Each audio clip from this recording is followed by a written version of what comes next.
think one of the hardest things to heal from is what we find in often intermittent reinforcement type patterns of parenting, or disorganized parenting, or what I've often called eggshell parenting, or you could call roller coaster parenting. And the reason why I think it's so difficult is because at the heart, it is about intermittent reinforcement. And if you're like, what is that? That is basically a schedule of reinforcement. For example, in terms of something like gambling, which we know that an intermittent reinforcement schedule is the most addictive. Why? Because you intermittently get reinforced. Intermittently, sometimes yes, sometimes no. There's no predictability to it. So you might, like you're playing the slots, right? You're doing the thing, you're pulling the lever, and you don't win, you don't win, you don't win. Oh, you win. Intermittent reinforcement. You don't win, you don't win, you don't win, you don't win. You win, right? It's like 7 pulls and a win, 12 pulls and a win. You never know what to expect. And the research shows that those schedules are so addictive because even though we lose, we still might win, and we never know when we're going to win next. And so we stay in the game.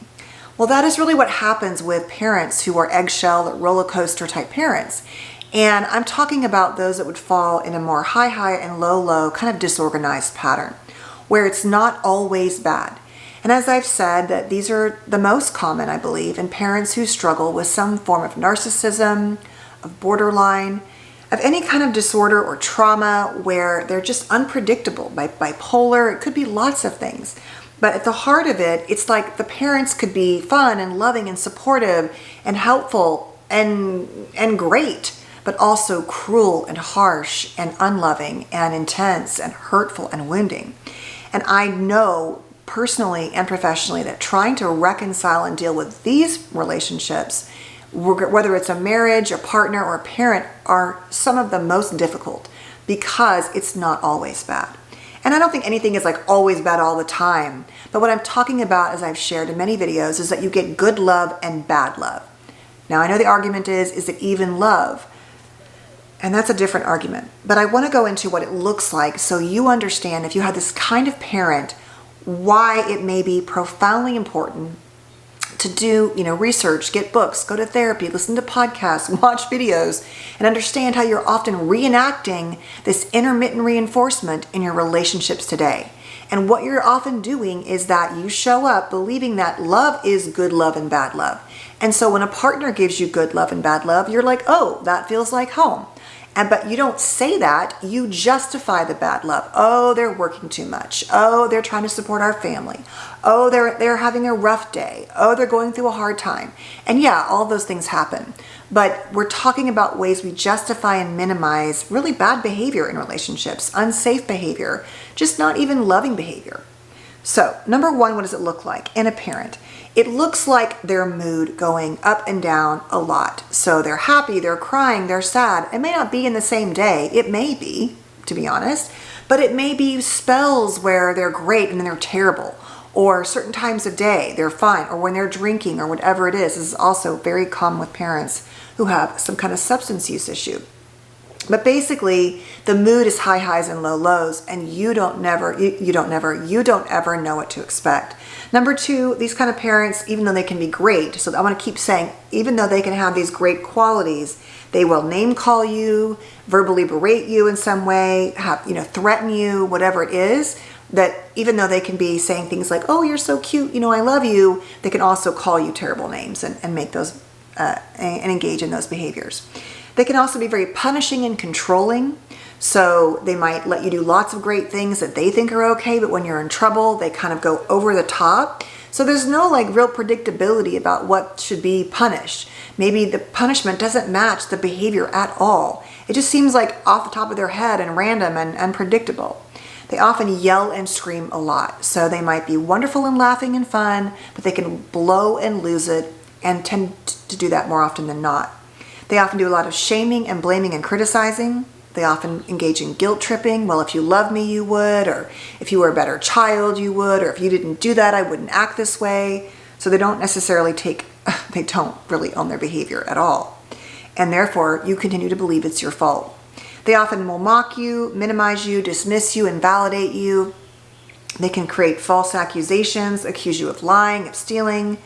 They might label your character. Oh, you're a thief. Oh, you're a liar. Oh, you're selfish. You're spoiled. You're a brat. Things like that. They will often gaslight you. And so when you try to say, well, mom or dad or parent, you said this, they're like, no, I didn't. I would never do that. So they intentionally, and they don't just forget, they intentionally don't own or validate your reality, and even will make you begin to question, well, maybe they didn't say that. Maybe I'm being dramatic. It's like, you called me that name. And they're like, no, I didn't. I would never say that to you. You're like, well, I swear that you did, right? Over time, you know that they did. But in those moments, it can feel confusing.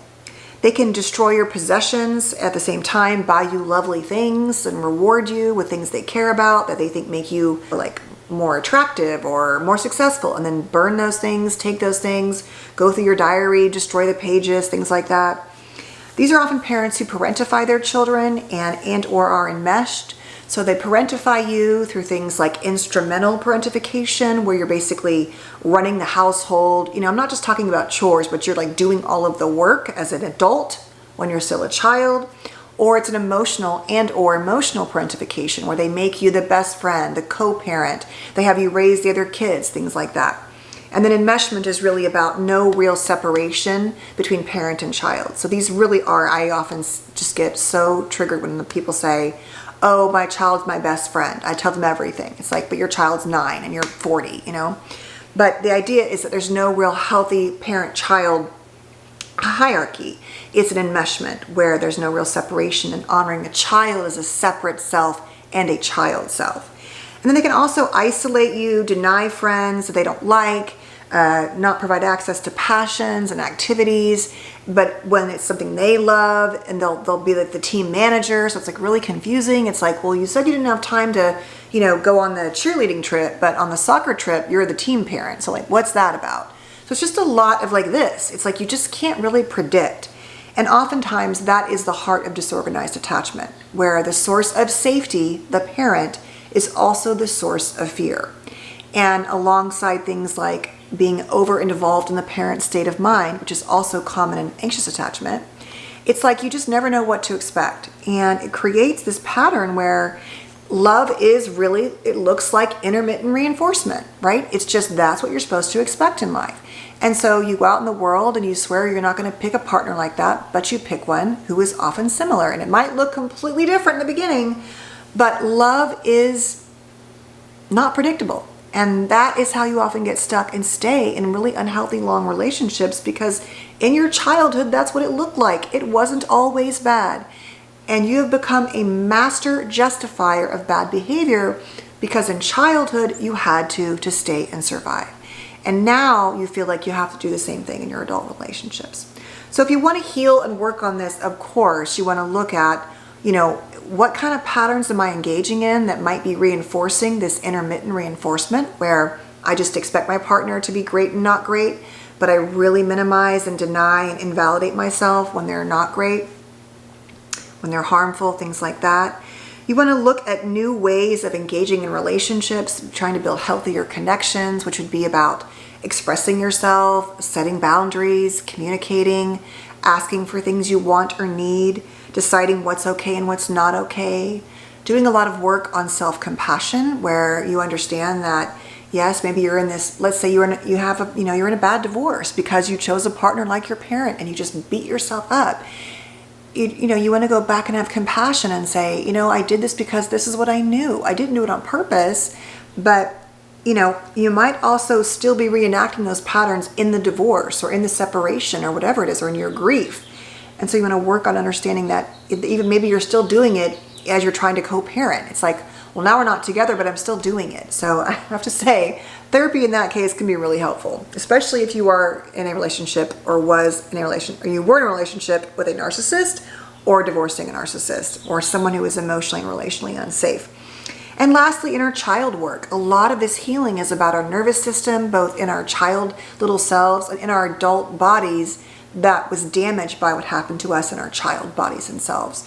So learning how to look at how you're showing up. Maybe you're a little bit chaotic at times because that's how you had to protect yourself in that childhood. Or maybe you isolate, or you stonewall, or you give the silent treatment, and that's how you deal with that intermittent reinforcement. but now you're in a better relationship and you're doing those same things and it's not helping, right? So there's a part of this that we have internalized, that we believe is our fault, and that we believe that that is what relationships look like. And so you want to work on those. But at the heart, that is what it looks like. It's this thing where maybe the parent was also physically affectionate, but now they won't hug you, whatever it is, or they would only love on you when they were happy with you. Like everything, physical, mental, emotional, feels unpredictable and high highs and low lows. And the guilt that you can have over addressing these kind of parents in therapy is some of the worst guilt I've ever seen, because there's a part of you that is very bonded to them, very loyal to them. You've had to kind of minimize and deny all the pain. And there were parts that feel really good. And so it makes you feel bad because that parent helped you move across the country. That same parent loaned you money.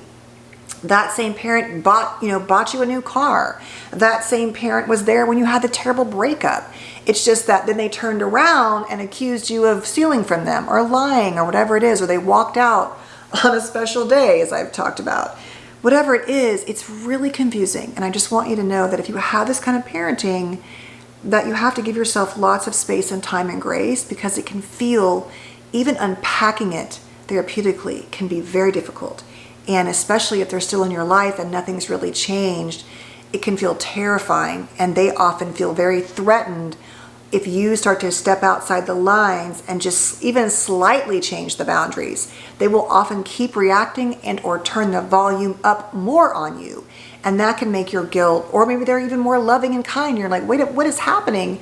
That can make it really difficult. So that is what it looks like. I think it's really important to understand that there are a lot of parents for different reasons who struggle like this. And, no parent is perfect at all. We all do.